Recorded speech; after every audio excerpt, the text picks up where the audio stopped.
안녕하세요. 본투글로벌센터 송혜성 변리사입니다. 오늘은 부정경쟁행위 중 카목을 살펴보겠습니다.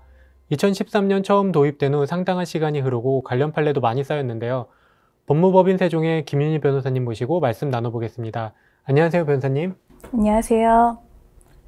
법무법인 세종 IP그룹의 김윤희 변호사입니다. 네, 변호사님 반갑습니다.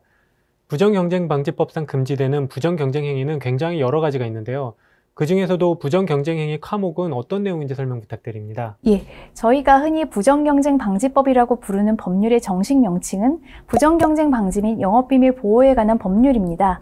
이름에서부터 알 수 있듯이 부정경쟁행위를 금지하고 영업비밀을 보호하는 목적을 가진 법률입니다.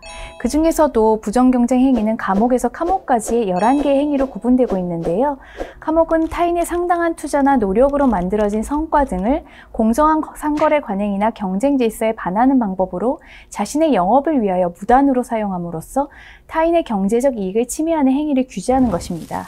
네, 조문만 들어서는 어떤 경우가 문제가 되는지 알기 어려운데요. 예를 들어서 설명 부탁드립니다. 예, 최근에 관련 대법원 판결도 몇 건이 선고가 되었습니다. 연예인들의 사진과 기사를 담는 잡지를 제작하는 회사가 저희가 다 알고 있는 BTS의 소속사의 허락 없이 멤버들의 화보집을 제작해서 특별 부록으로 판매하려고 하는 사건이 있었는데요. 대법원은 카목을 적용해서 특별 부록의 제작, 배포 등의 행위를 금지하였습니다. 또 골프장 관련된 사건도 있어요. 타인의 골프장을 무단으로 촬영한 다음에 3D 컴퓨터 그래픽을 이용해서 골프 코스를 거의 그대로 재현한 입체적 이미지의 골프 코스 영상을 제작한 사례인데요. 여기에서 대법원은 지형, 경관, 조경 요소, 설치물 등이 결합되어 표현되는 골프장의 종합적 이미지는 타인의 투자나 노력으로 만들어진 성과에 해당한다고 판단을 하였습니다. 네. 연예인 화보에 골프장 코스까지 적용되는 범위가 상당히 넓은데요. 또 다른 사례가 있을까요? 예, 선거 기간 동안에 방송사가 실시한 당선자 예측 조사 결과라거나 또 아이스크림이나 단팥빵 매장의 간판, 메뉴판, 내부 인테리어나 외부 인테리어 같은 매장의 전체적인 이미지도 이제 성과로 인정을 받습니다. 또 속칭 그 눈알 붙은 에르메스 가방 사건도 있었고요. 네.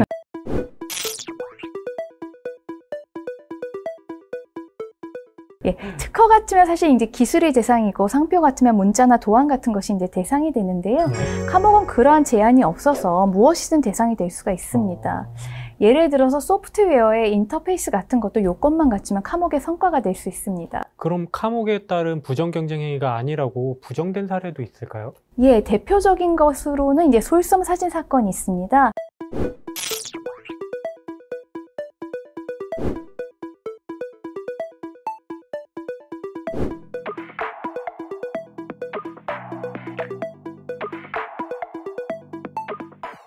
법원은 두 사진 사이에 유사성이 없어 보이고 유사성이 인정되지 않는 모방행위는 본래 저작권법에 의해서 허용되는 행위이므로 저작권법에 의하여 허용되는 행위를 부정경쟁방지법 카목에 의하여 금지할 수 없다고 판단을 했습니다.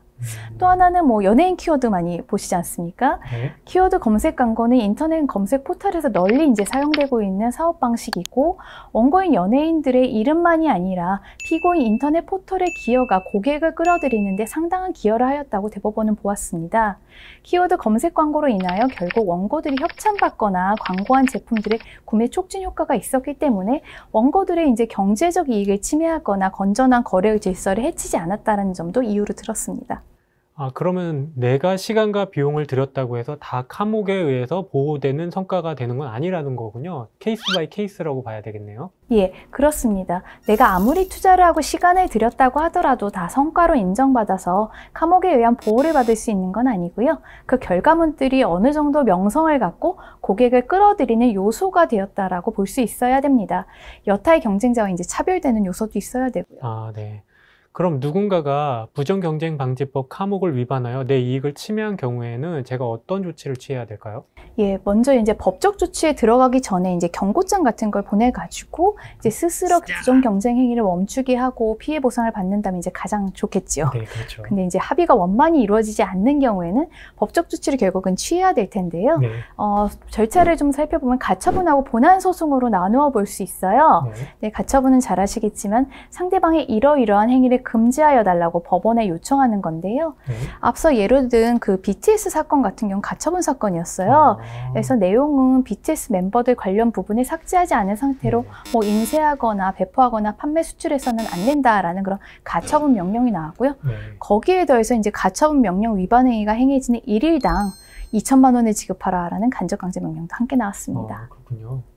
또 이제 가처분은 통상 수개월 사이에 결정이 나오기 때문에 상대방의 행위를 조속히 금지시키고자 할 때 많이 활용이 되고 있습니다.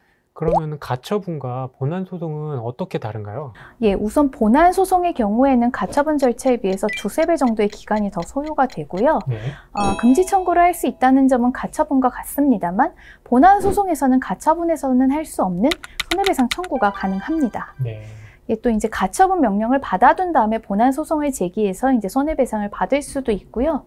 그렇기 때문에 이제 실제 소송에 들어가시면 어떠한 과정을 거쳐서 개발이 되었는가, 얼마의 투자를 한 것인가를 알 수 있는 기획서나 비용 지출에 대한 자료들이 있으면 많은 도움이 됩니다. 그러면은 형사처벌도 가능할까요? 예, 그게 아쉽게도 형사처벌 대상은 아닙니다. 네. 부정경쟁 행위 중에서 아차, 카목은 형사처벌 대상에서 제외가 되어 있긴 한데요. 그래도 이제 사업을 하시는 분들 입장에서는 아무래도 이제 상대방의 부정경쟁 행위를 일단 금지시키는 것, 네. 그것이 가장 중요한 문제다 보니까 민사조치만으로도 충분한 효과가 있습니다. 그렇겠네요. 예. 그래서 특허나 상표, 저작권 침해랑 더불어서 이제 부정경쟁방지법 사건과 같은 지식재산권 사건에서 가처분 제도를 많이 활용하는 이유가 여기 있는 거죠. 네, 변호사님 오늘 말씀 감사합니다. 네, 감사합니다. 오늘은 부정경쟁방지법 카목에 대해서 알아보았습니다. 다음번에도 유익하고 흥미로운 주제로 찾아뵙겠습니다. 감사합니다. 감사합니다.